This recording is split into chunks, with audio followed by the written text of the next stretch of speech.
Witchy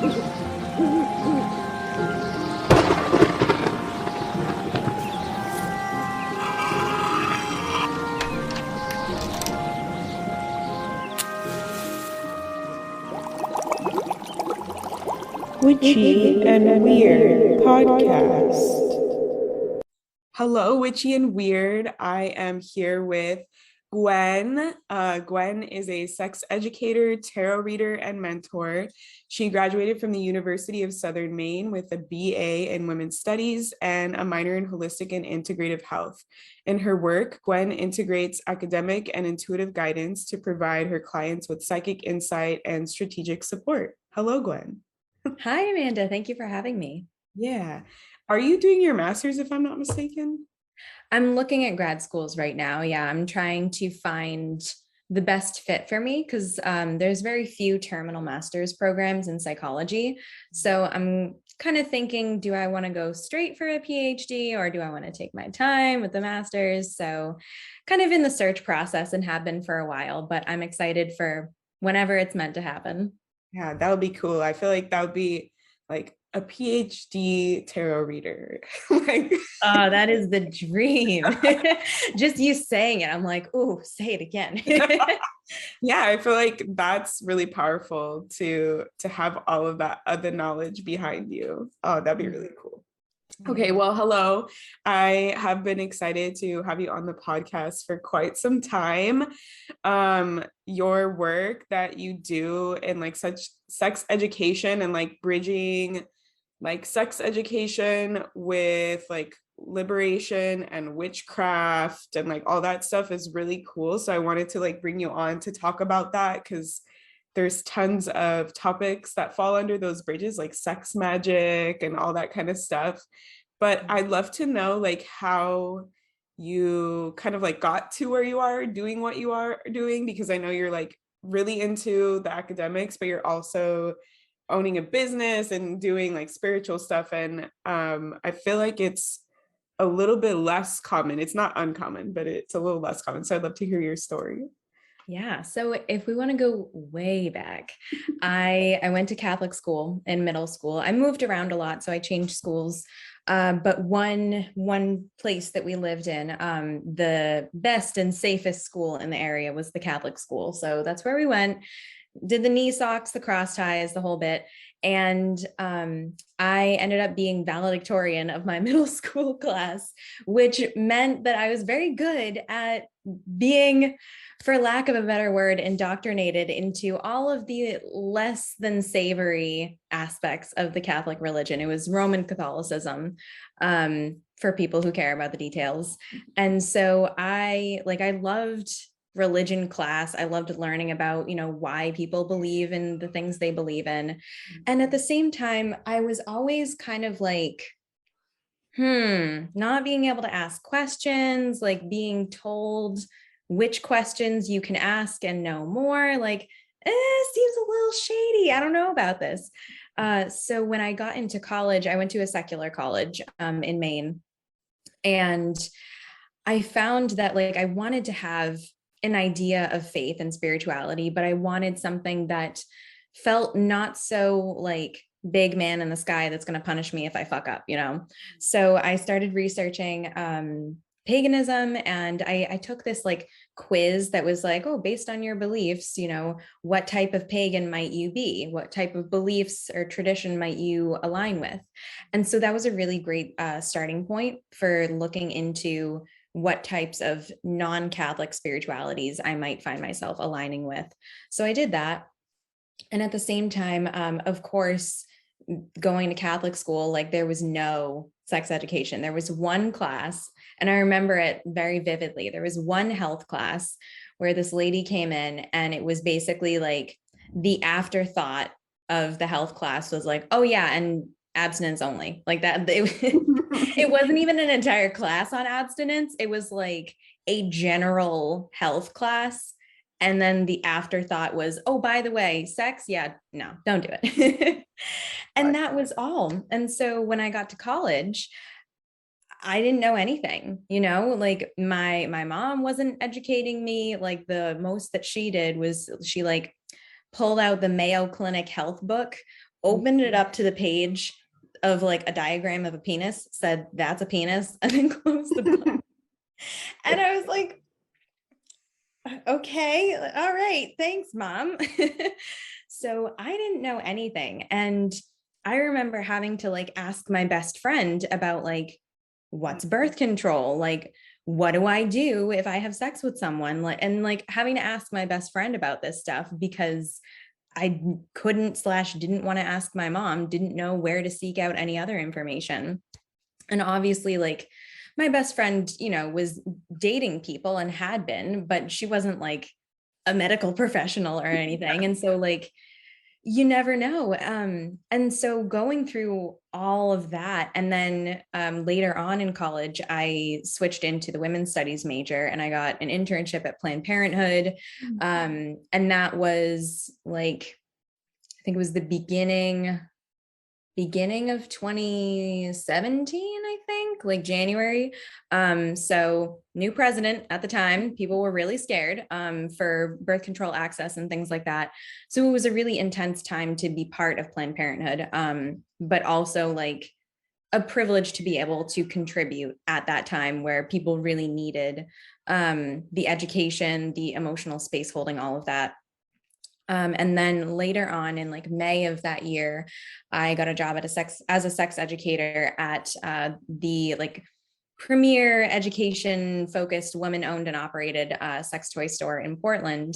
And that was really special. And so with all of those things combined, I was like, here I am, you know, finally learning about bodies and pleasure and safety and health and all of these things, and like seeing other people and serving other people who were in the same place as I was not too long ago, just like not knowing anything, you know, feeling ashamed, having pain, like all of these things that really impact your life. Like if you walk through life thinking that you're broken or wrong, or that, you know, some aspect of you is screwed up in some way, like that's a huge burden to bear, like physically and emotionally. And so being able to be in that space and like hold that emotional intimacy with people and be able to guide them through education and like confidence and empowerment in that most intimate aspect of themselves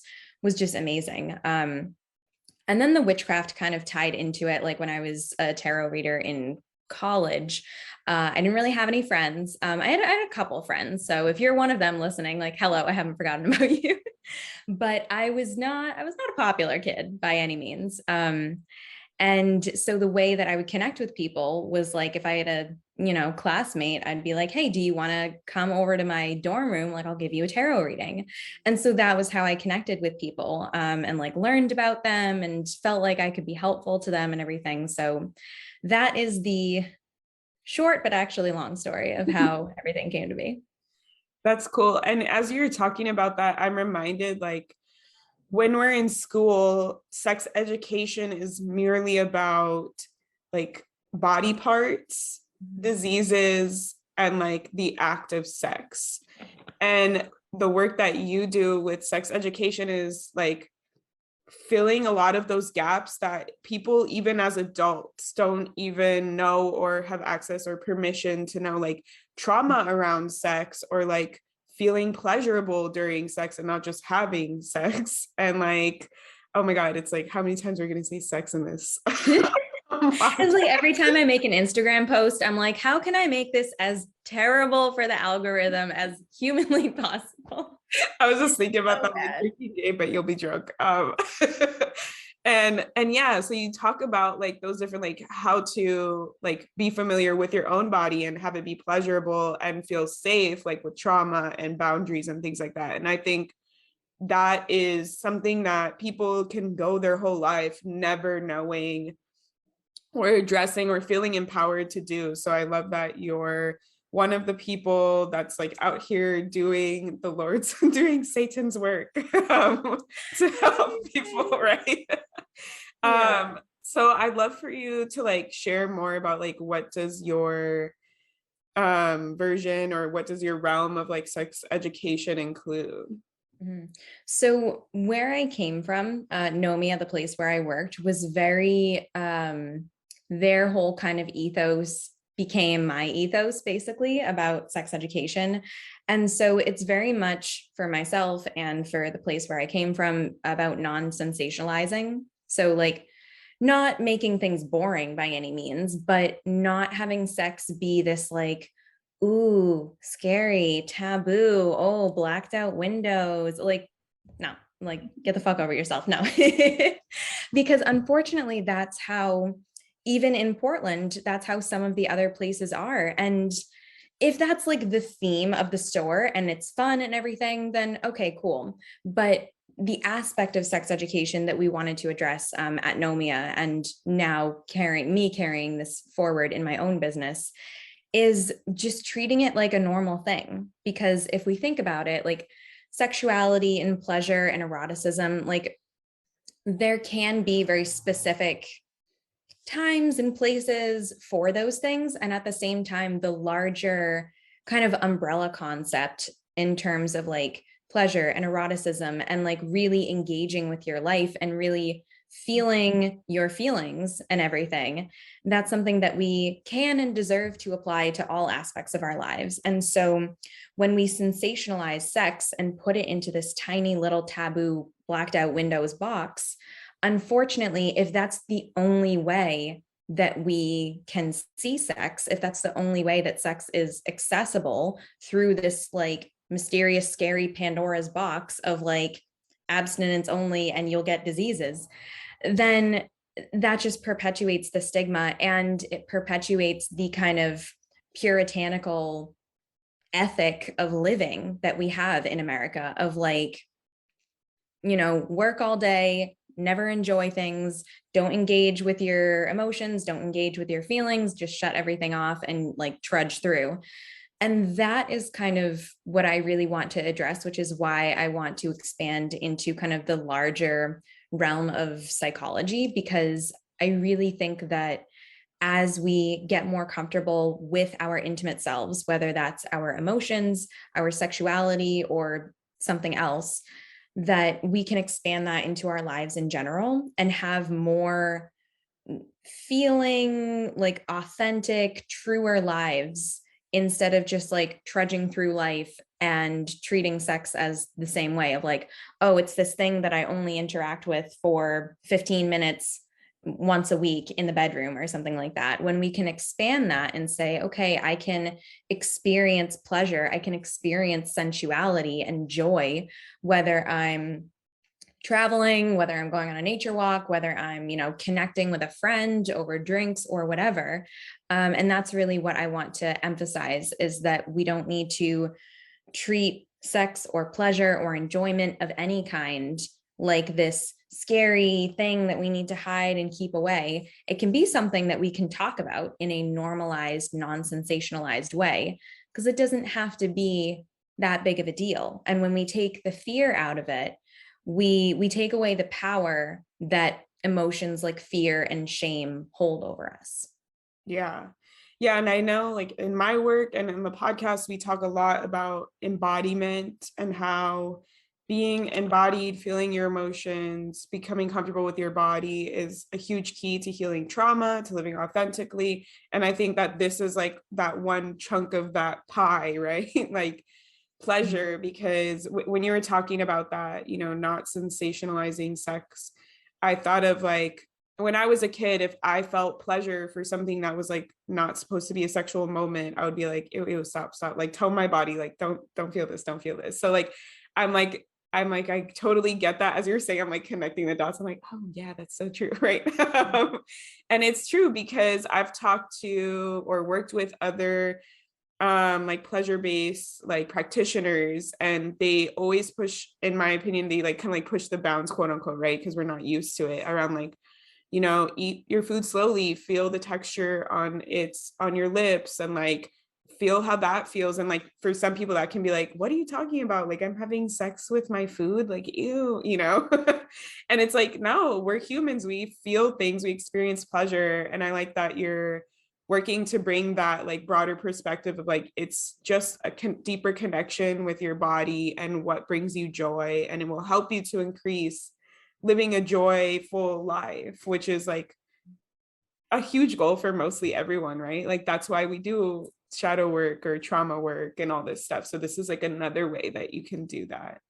Exactly. And that's the thing is like some people, their entire thing, like other educators and business people that are pleasure-based, their whole thing is like being shocking or being very flashy, and that works. It's kind of like, you know, we expect different things from different brands. We expect something different from Carhartt than we do from Killstar, you know.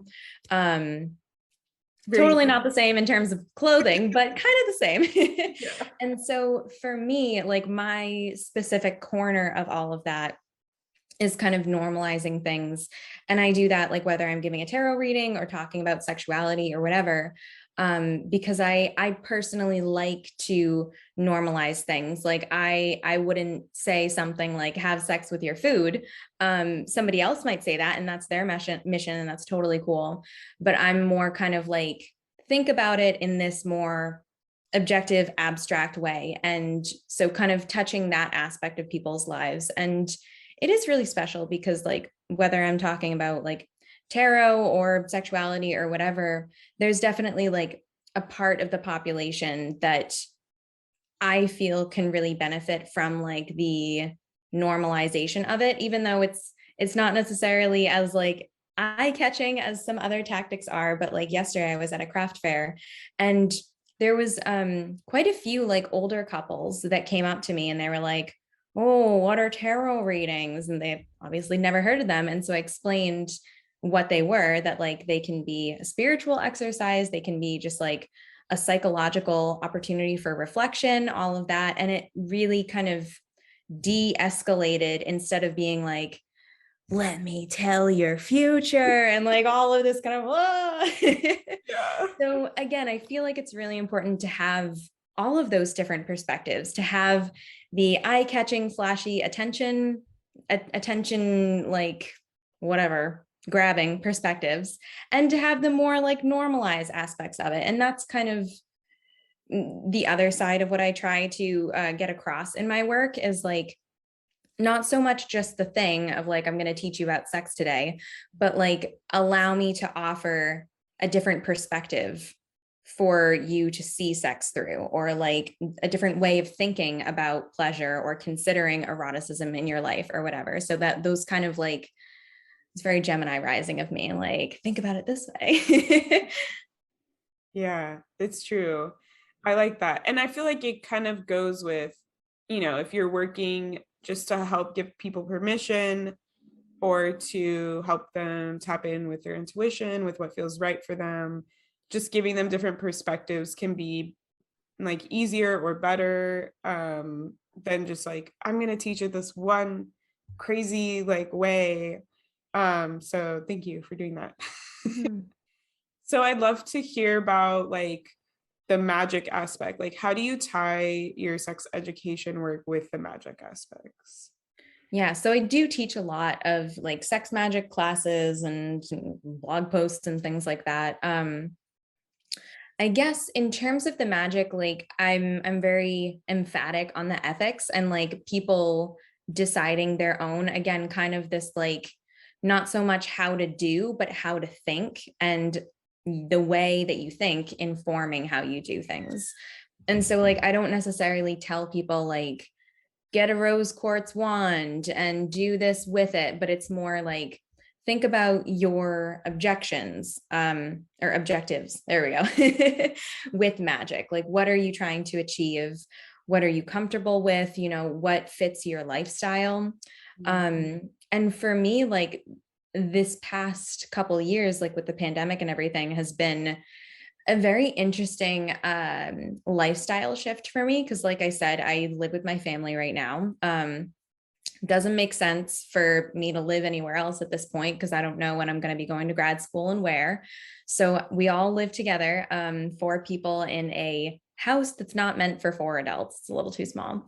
And so I don't have, you know, the privacy and the luxury of like doing any magic, like sex magic, or just like candles on the altar, you know? And so I've really had to shift my personal understanding and practice of what does magic mean to me when doing the candles on the altar is not accessible? What does sex magic look like when doing, you know, an entire sex magic ritual the way I might ideally teach it is not accessible to me? Because for many people, it's not accessible, whether they're parents or they live with their family or they're just really busy or whatever.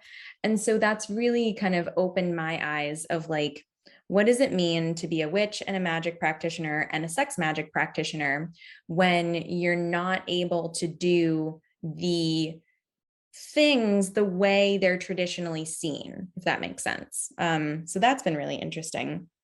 And a lot about like finding and accessing sensuality in spaces that are not specifically sexual, and like tuning into like sensory pleasures that don't have like a sexuality aspect at all, because maybe, you know, your family's all around and it's not an appropriate time for you to engage with your sexuality, or maybe you're working through some trauma and you don't want to engage with your sexuality. You want to tune back into pleasure and feelings and sensations, but you're not ready to do some like super advanced sex magic ritual. Like you're just not there. So I don't know if that answers your question.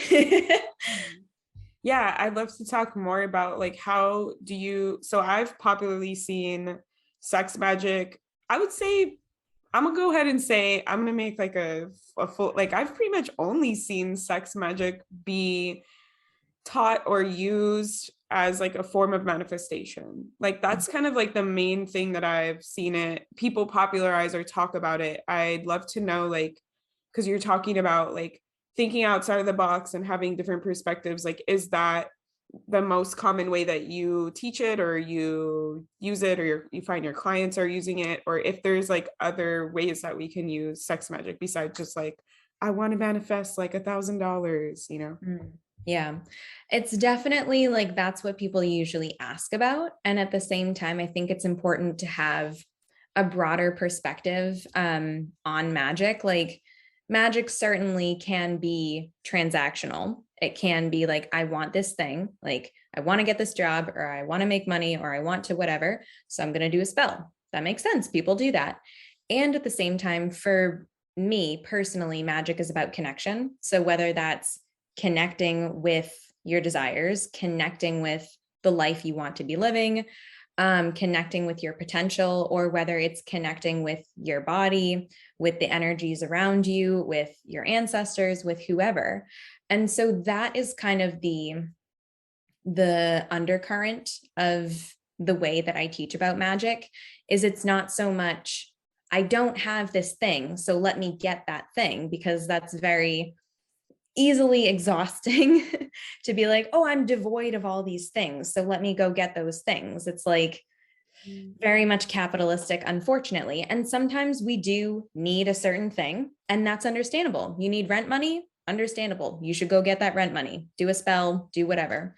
And at the same time, I think it is important to make sure that we kind of round out our magical practices by including those things that we want to see, like in our ideal magical life, if you will. So for me, that's connection.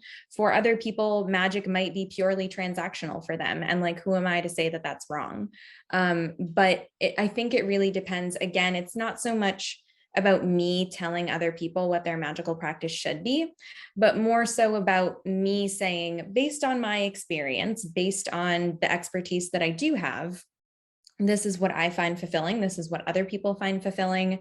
And these are all things that you might want to consider when you're thinking about, for you personally, what is meaningful and fulfilling. And that definitely goes back to my training as a sex educator as well, because we always like, it was never about, oh, well, I like this toy, so you should buy that one. It was very much about, oh, well, most of our customers find success with this one, or many, or some, speaking in those abstract terms instead of like, oh, well, I do this, so you should do that.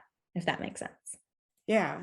So along that vein, then what would you, maybe for somebody who's like, okay, so is like sex magic only like happening during sex with a partner? Like what would you give them as like examples or, like options for like beginning sex magic or practices of sex magic? Yeah. So the vast majority of what I teach in sex magic is solo sex magic. So I would definitely recommend them looking up, like, I have some free articles on my website that go into detail about solo sex magic. I have a masterclass, all that good stuff. But I would recommend, if people have any interest in this, obviously you never have to do anything, but I would definitely recommend starting and maintaining a sex magic relationship with yourself, because we are our own primary partners. And I think that it's really important, if people feel a draw to that. Some people might not, and that's okay. But if people feel a draw to that, to develop that sensual, sexual, magical relationship with themselves. Because personally, I find that that is the most effective. Other people might disagree, and that's totally fine. But I think that having that baseline of, my first sexual relationship was with myself, exploring myself, learning about myself and integrating that into a sex magic practice.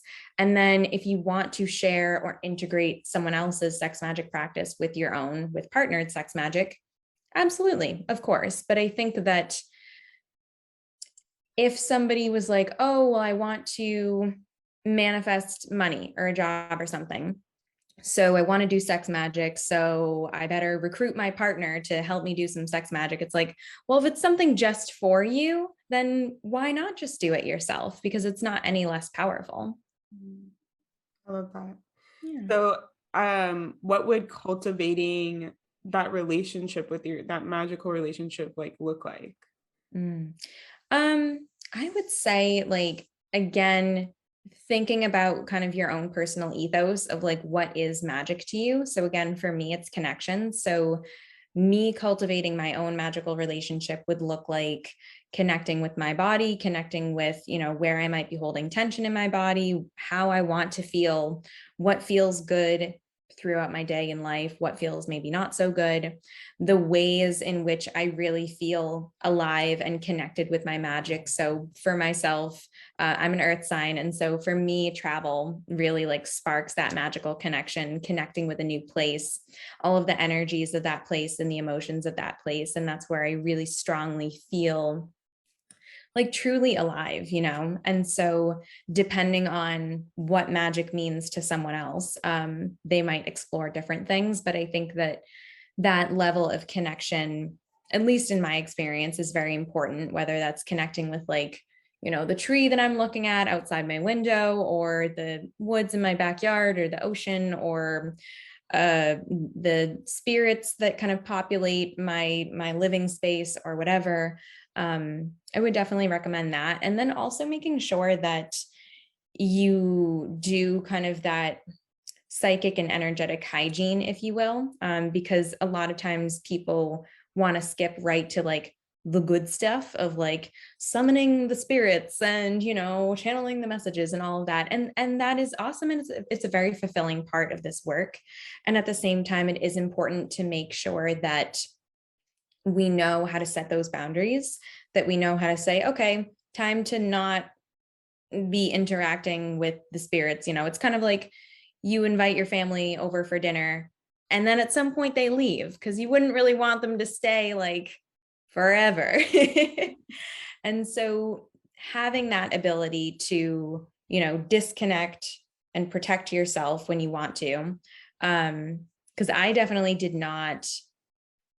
I teach a lot, as much from my own mistakes as from the things that I do right, so I've had some really significant psychic attacks, especially when I was younger, and I didn't know, I didn't go through any formal witchcraft training or anything. So I didn't know that you got to protect yourself and all this kind of stuff. And so it definitely gives me a very interesting perspective when I teach, and I'm like, please do your protections, have your regimens, know how to protect yourself, and kind of the various steps that you can take, a daily regimen versus something when you need some like spiritual Clorox or whatever. So that's what I would recommend.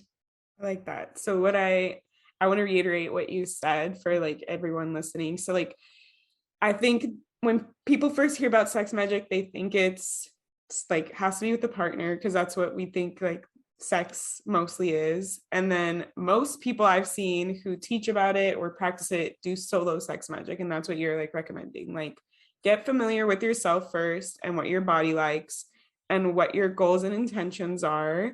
And kind of expanding. I like that you broadly expanded, at least like in your example of yourself. Sex magic is not just like pleasuring yourself like one-on-one time. It's also like understanding how your body feels and bringing joy to your body and feeling like, for you, magic is like connection, feeling connected. And I think it's really about the intention in that way, right? Like anything that's kind of connecting with your vessel and like how you feel inside of it can be considered sex magic. So I think that's at least what I'm hearing from you, right? So I'm just like reiterating for everyone listening, like there doesn't need to be so much. I feel like there's a lot of pressure for people. Like, am I doing it wrong? And, you know, I've heard so many different like theories. I actually want to ask you a question. I want to hear your opinion on this. So I've heard, this one's kind of like specific, but I've heard people say like you're supposed to get right up to climax and then stop, because now you've gathered all the energy and then you were supposed to put the intention somewhere without like finishing. And then I've heard people who are like, when you're climaxing, then you think about your intention. I'm curious if you have like any opinions on that, or you can provide maybe insight, because I'm not an expert on sex magic. Yeah, of course. So the way that I have learned, teach, and practice is releasing the intention at the moment of orgasm, because it's kind of like whoosh. Okay. Letting it all, there it goes. The scientific definition, the floosh. And at the same time, with what you said about the way that we think about sex in general, informing the way that we think about sex magic, I think that's a really important point to really emphasize.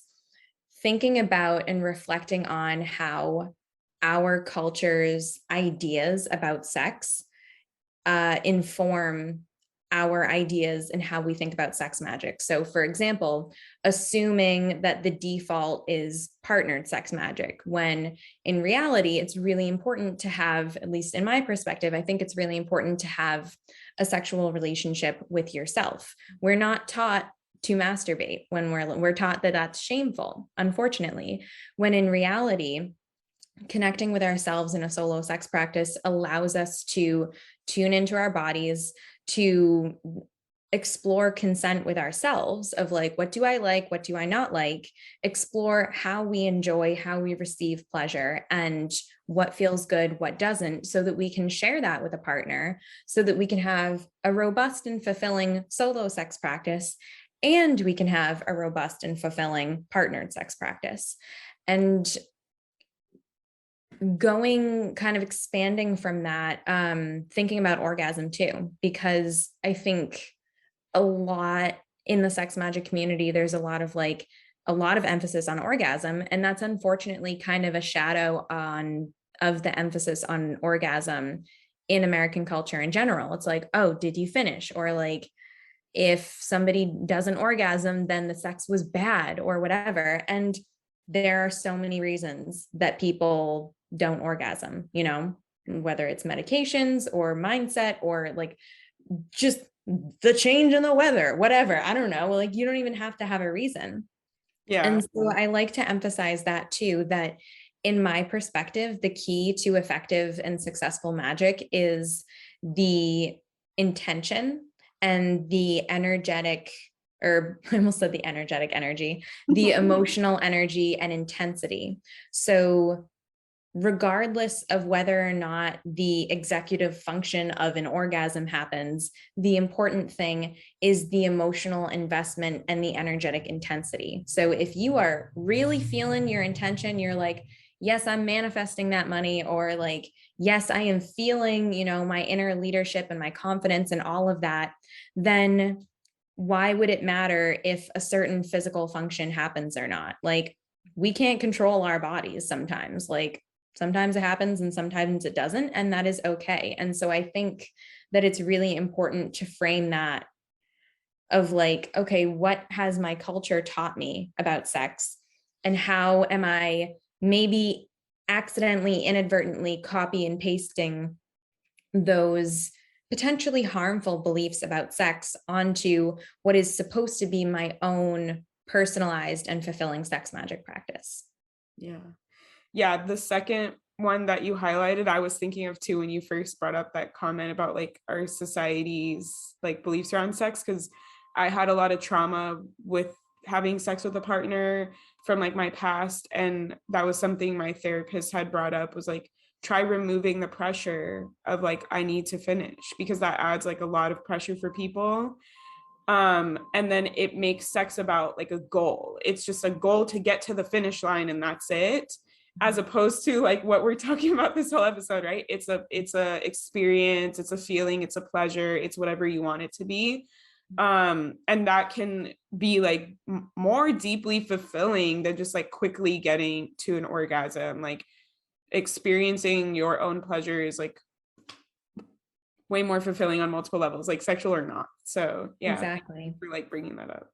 Yeah, and being present in the moment, that's something that like unfortunately we lose, especially in capitalist and westernized societies. Like, we're so not often, whatever the opposite of often is, we're not often present in the moment. Like, we always want to rush to the end goal, the end result. We want to accomplish whatever it is. We want to be productive, and once we accomplish one thing, we move on to the next. And so having a sex magic practice that, and a magical practice, a sexuality, a whatever, some aspect of your life, as much as you can, that emphasizes and embraces the being present in the moment and not trying to rush through to the next thing. It just helps us to be happier as people. And unfortunately, for a lot of people, like, we all want to enjoy our lives so much, but it's not as flashy of a selling point or an intention or a goal or whatever to just enjoy our lives. Like, everybody's attracted to like an ad that says make more money. Like, everybody's going to flock to that, but not many people are going to be like irresistibly drawn to someone being like, hey, do you want to just like be happier in your life? People will be like, nah, I got to make more money and then I'll be happy. Yeah. So kind of thinking about those things. And that doesn't mean that it's bad to want to make money. Absolutely. Go ahead, utilize your sex magic practice to manifest money. God and goddess and godex and everyone knows that plenty of people do that. And that is totally fine. But at the same time, I think, again, in order to really round it out, it is important, in my perspective, to have at least sometimes a focus on like slowing down, being present in the moment, and really just like appreciating being with yourself, enjoying being with yourself without the need to up level or change or do better or fix anything. Yeah. Yeah. I was thinking about that when you were talking about that. Like, I think that people do want happiness, but I feel like it's like money first and then it will give me happiness. Because I was thinking about how we consume a lot of like celebrity reality TV, and we see people like actually just being able to use their money to do whatever they want, which makes them happy. And so we think like that's the only way, or maybe like, I'm not saying everybody, right? Like, we can think that that's the only way to be happy, or in existing in capitalism, you need X amount of money to live your life. So yeah, I think, yeah, it definitely is. It's not as exciting and enticing to tell people like, maybe something else. Exactly. The longer term solutions are not as exciting as the quick fixes. It's like, well, what if you could just be like quietly, peacefully present with yourself? People are like, nah. Not everyone, but again, it is a cultural thing, because we're not taught, many of us are not taught to value that. And so we kind of have to figure it out for ourselves, just like we kind of have to figure it out for ourselves how to, decide what aspects of our upbringing we do actually agree with and what aspects we're like, actually, like that doesn't work for me. I'm going to seek out something else, seek out a different spirituality, a different political leaning, a different lifestyle, a different pace of life. And so again, I think the emphasis is on like tuning in with yourself, getting to know yourself, and taking that little bit of extra time and effort and energy to figure out what is actually fulfilling for me. Because it's probably going to be vastly different for different people. And we need that, we're heterogeneous creatures or whatever. Like the way we survive is that we're all different, and we need that difference. Yeah. So for the last bit, I actually want to ask you more about like your magic practice, because I know you work with specific deities. So I'd love if you feel like sharing, because I know you bring that a lot into your education, right? And especially on like your business page. I see you posting about working with deities. So I'd love for you to maybe expand on that a little. Yeah. So I would say my main deities are, sometimes it changes, sometimes not really. So in different ways, I would say the Morrigan, Aphrodite, and Hades are like my big three. I'm thinking of like the big four metal bands and stuff. My big three deities are the Morrigan, Hades, and Aphrodite. And other ones kind of come and go, like, around every hexanoct, I feel a reconnection with Hecate, and different deities at different times. But those are definitely the steady eddies of my life. And the Morrigan is definitely, I think, I'm not dedicated to any deity. I don't have any formal dedications at this point in my life, but she is definitely, if I were to name like a one that I would consider like a matron or patron or something, it would be her. She's a Celtic deity. And I actually didn't connect with any Celtic deities until her. I was like, well, I'm Celtic, I should be connecting with Celtic deities. But then she came to me, and it was very interesting, like she's very makes herself known, and she kind of like won't leave you alone until you either accept or reject her advances. And if you want to reject her, you need like professional help to say no, go away.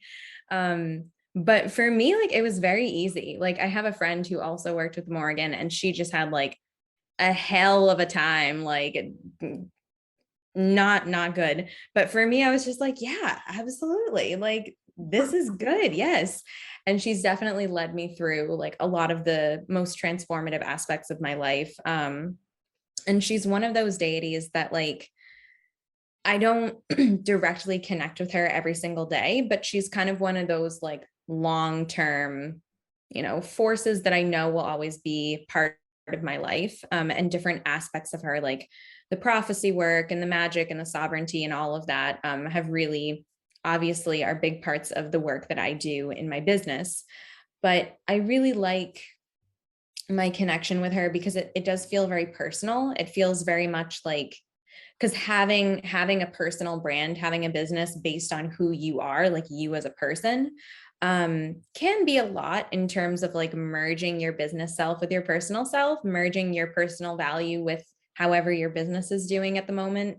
Yeah. And with her, it's really nice because I don't feel like she influences my business in terms of like, I see the common themes between my career mission and kind of what she presides over, but she kind of just feels like she's there for me and not like a big part of my business, if that makes sense. It's kind of like if your romantic partner is also your business partner, you have to like be very careful about separating those things. And so it's nice that she's kind of just a personal deity for me. And then the other two, Hades and Aphrodite, are definitely more obviously correlated to my business. Like Hades much more with like the divine masculine and the earthy, like I'm super heavy earth sign. And so having that sense of groundedness and stability and like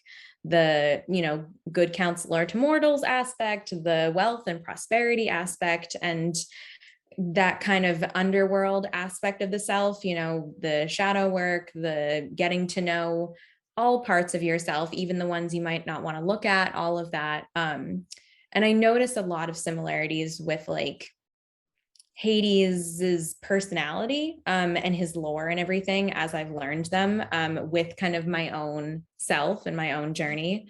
So for anyone that like is interested in learning more about Hades, I would definitely recommend Angelica Creshy's work. She does almost all of her business is centered around those themes and teaching about Hades. So that's where I learned from. So that's what I would definitely recommend.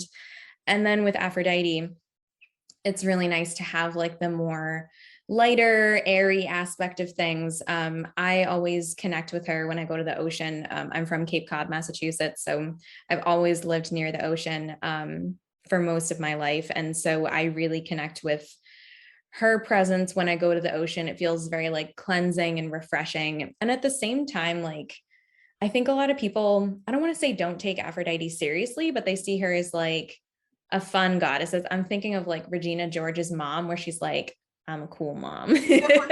And Aphrodite's like, I'm a cool goddess.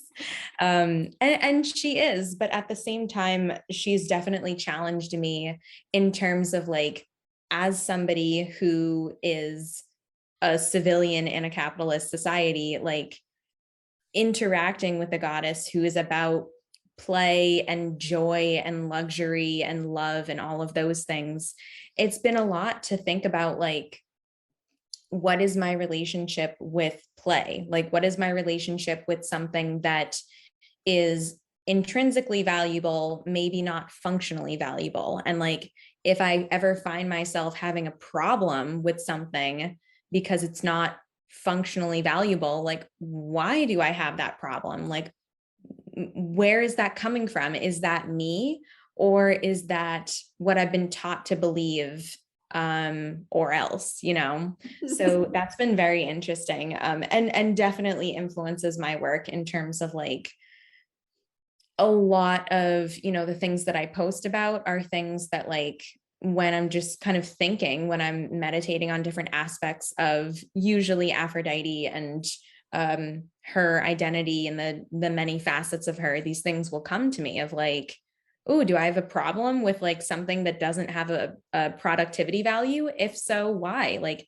if I'm feeling this way, maybe other people are feeling this way, and it could be a nice invitation for them to reflect on that.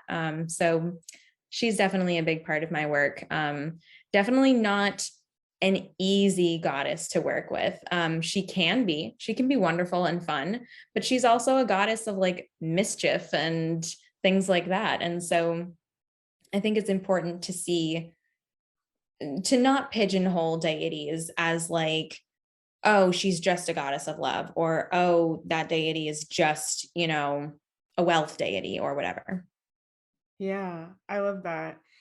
Yeah, I think I wanted to touch on the deities because you post about them a lot on your page. So I wanted to see like how it connects for you, right? And I think they're also a good, like, I don't know, feedback loop type of thing, because you're talking about how you work with this deity and then you realize like their values might be pushing you to unlearn things, or be pushing you to connect deeper with the things that you want to learn about or you want to embody and stuff like that. So I think it can also be a good like source of I don't know, unlearning, I guess, or like focusing or reframing for people. Because I think the biggest thing that I'm kind of seeing,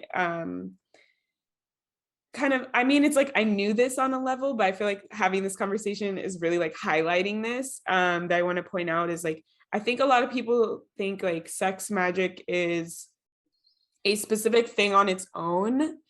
And the way that you're teaching and working with like sex education and like trauma healing and stuff like that, it's like this can be a tool to do all of these things, right? Because that's really what like a lot of practitioners, like I also help people with trauma and stuff, but through like inner child healing or through like intuitive development. So it's like these are all like different tools that we can use to help us, and it might be better, easier, whatever for you when you're doing it. And so I think like the way you're talking about the deity work is kind of like another tool, right? Like another facet of that to help you see, like, I love that you talked about productivity with Aphrodite. Like that one, I'm like, oh, this makes so much sense, right? Like we don't think necessarily that joy is connected to productivity, but it is, you know, like we see so many times, like I can't do this thing that I really want to do and it's going to make me happy until I'm productive enough, because we're like taught that in our society.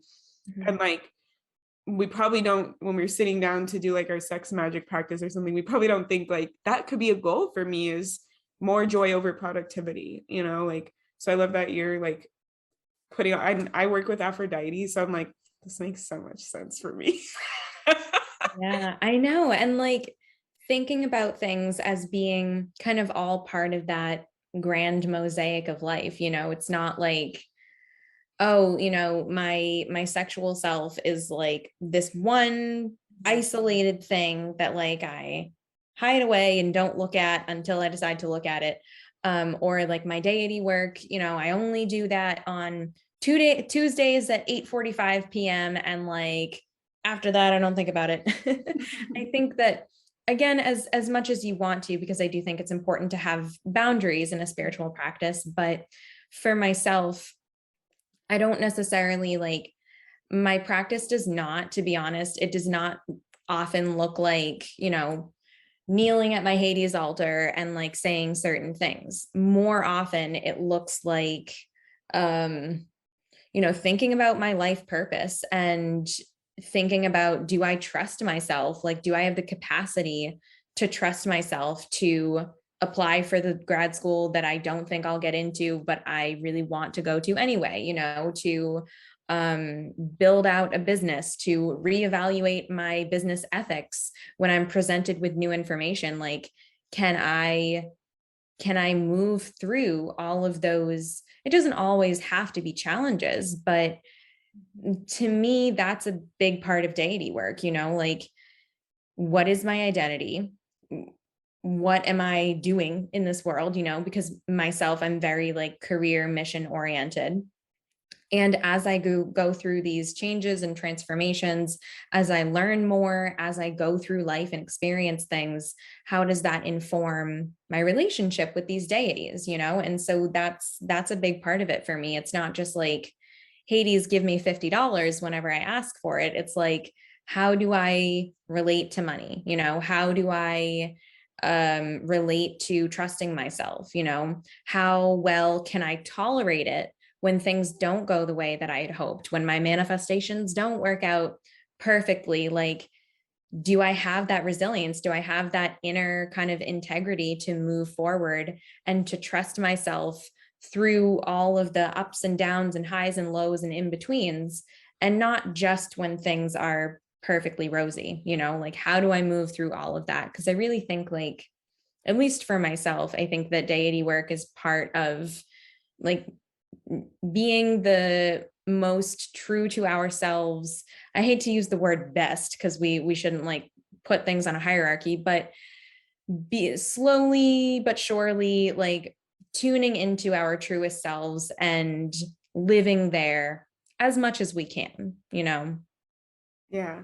Actually, I was kind of seeing the way that you work with your deities, I think maybe is related, it could be related to like what energies our placements and stuff are. Because you were talking about like, you do have a lot of earth energy.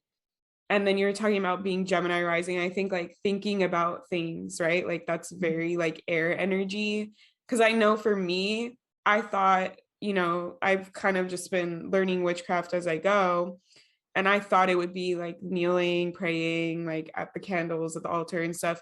And a lot of the stuff, even my deities, but also my spirit guides tell me to do is like action. Like we want to see you like Yes. do, like take care of yourself. And that will be like how you're devoting yourself to us, because you're not doing it on your own. So we're going to help you do that type of thing.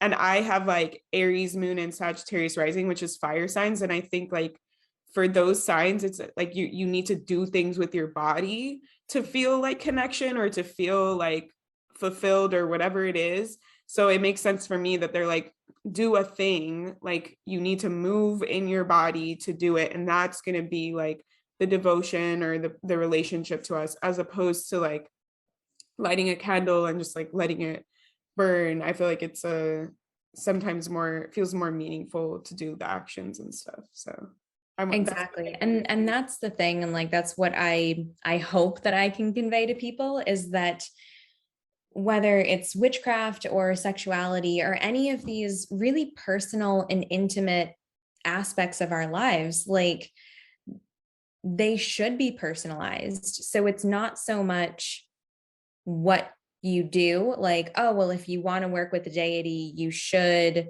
kneel at their altar for 20 minutes once a week and light a candle. Like, it's not so much the things like, oh, these are the list of things that you should do, but thinking about and developing a practice that is like, what do I feel good in? Like, what feels fulfilling for me and why, because like, I know for myself, I I am not like, I don't have a very, I'm not someone who would be happy like sitting and kneeling at an altar for 3 hours in some really ornate ritual. Like, my dad hates it when I burn candles in the house, so I can't do that anyway. And it just doesn't work.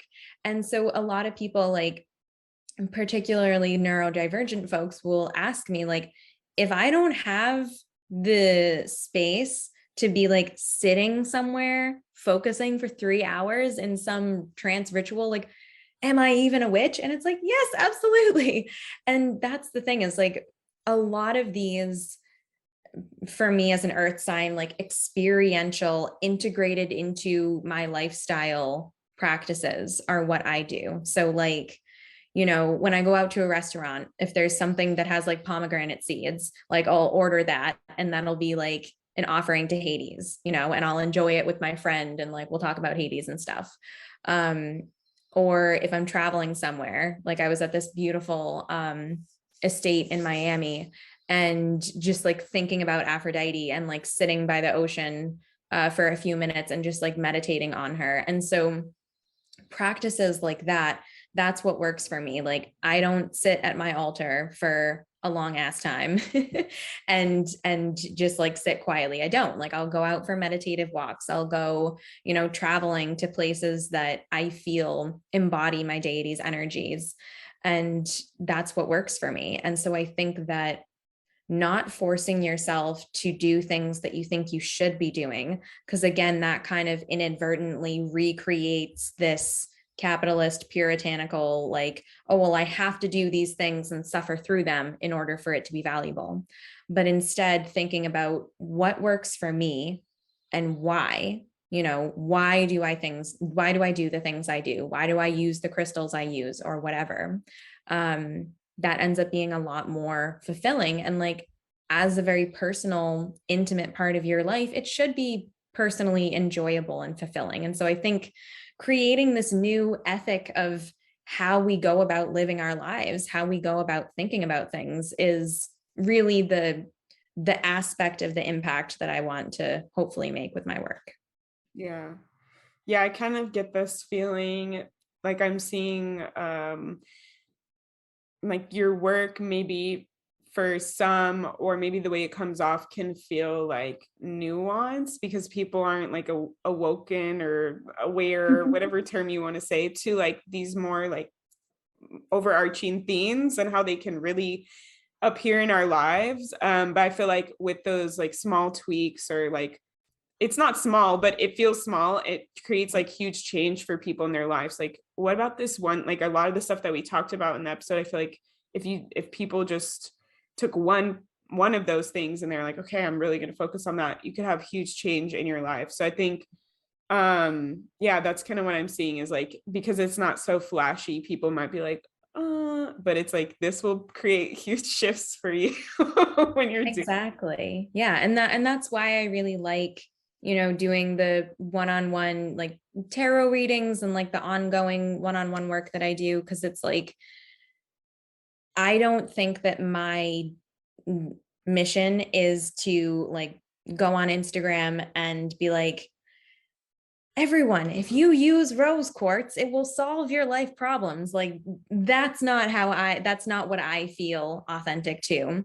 But what really makes me feel like I'm making a difference is like working with someone and helping them to help themselves, which is why I ultimately want to become a therapist too, because that's very much, I think, therapist ideology, if you will. Like I'm not making people dependent on me for like the secret answers and codes and whatever, but it's okay, like what is meaningful for you? What is that true, authentic part of you, that identity within yourself? And let's work to kind of unwrap the layers of socialized beliefs and internalized beliefs that might not work for someone, and then gently kind of coax out those things that do work for that individual so that they can hopefully, cultivate a really personally meaningful life instead of like trying to copy and paste the way that the Kardashians live and hope that that works for them too, Yeah. Yeah, I love that. Such a good like philosophy. I feel like many of us who are listening are probably like, yeah, that makes sense, right? But I think that time and time again, I've like surprised myself with like the amount of, I think we're like raised to not question things, right? Like our school system is like listen to the leader, follow in line, do this, do that, and then you get rewarded. Or you can pass or whatever. And I surprise myself with how often I'm like seeing those things in my life where it's like, yeah, why am I doing this? Like who said, like, who am I giving authority to? I can just decide if I don't want to do this. And I think working with practitioners like you, I know I do similar stuff for people who are like, I want to help you give yourself permission or empower yourself. Like that can be like really freeing and really eye-opening, because there's so much that we're just like, oh, I just do this because I don't know, and then the more we can answer those questions, like, do I want to do this? Does this matter to me personally, is so freeing. Exactly. And it's so fascinating how we can see all of this illustrated in our culture, like back from like, in like the Salem witch trials era, the main religion was Calvinism, which was when you're born, it is predetermined if you're going to heaven or hell, and you have no idea which one you're going to. So good luck living your life in fear, not knowing if you're damned for all eternity or not. And like that kind of cultural context of trauma is not easy to get over. Like, and that, puritanical work ethic that we've adopted as Americans and all of that, it is really tough. And so and we see this with like, like idolizing certain gurus and teachers and things like that too, instead of thinking like, what applies to me? What am I consenting to? How do I, honor my self-leadership instead of like depending on someone or something else, whether it's a deity or a teacher or whatever. And so like when I was in college, I was a women's studies major. And so feminist pedagogy was the big thing.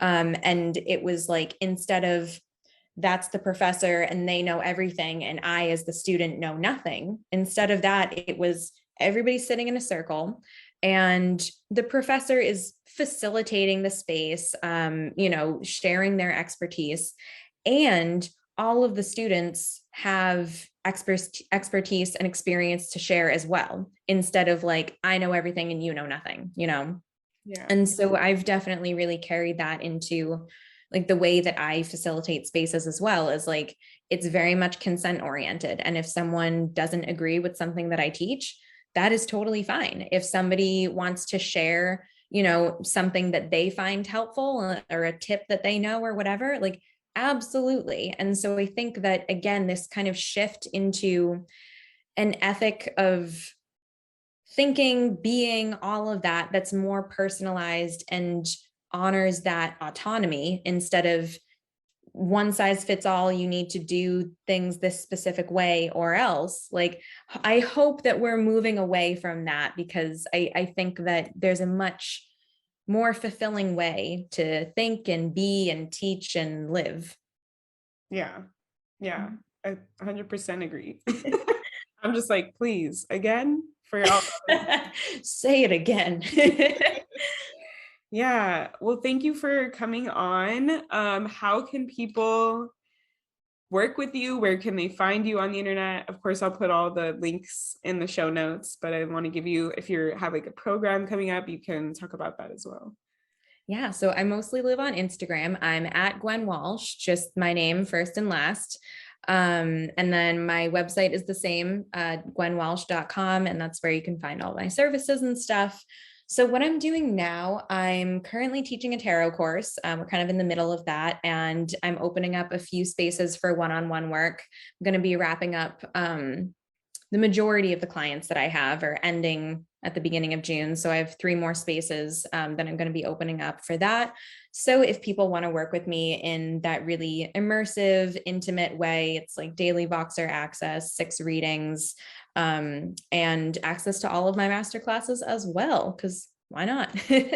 So if people want that high support, high touch aspect of working with me, then that is definitely the way to do it. And then I'm always open for single session readings as well, just based on my availability month to month. Nice. Yeah, thanks. I feel like I was like looking at the time, I'm like, we could just keep going about all I know. So yeah, thank you for coming on. And I'm excited I don't know, I feel like there's gonna be a lot of like nervous, what is it, like neurons firing in people's brains when they're like listening to this. So I'm excited for all of that. I feel like I can already kind of feel it even for myself. So thanks. Yay. Oh, I can't wait. Yeah, and until next time, everyone, goodbye. Bye. Thank you for listening to Witchy and Weird Pod. If you want to stay up to date on all the latest and greatest, follow us on the socials under Witchy and Weird Pod. And if you want to stay in contact with our host, Amanda, follow them on IG under Amanda Sakratoff Intuitive and Twitter and TikTok under Amanda Sakratoff. And if you love Witchy and Weird Pod and want to support all that we do, become a patron and get access to exclusive benefits like discounts on merch, bonus content, and woo-woo experiences. As usual, everything is linked in the show notes. Bye!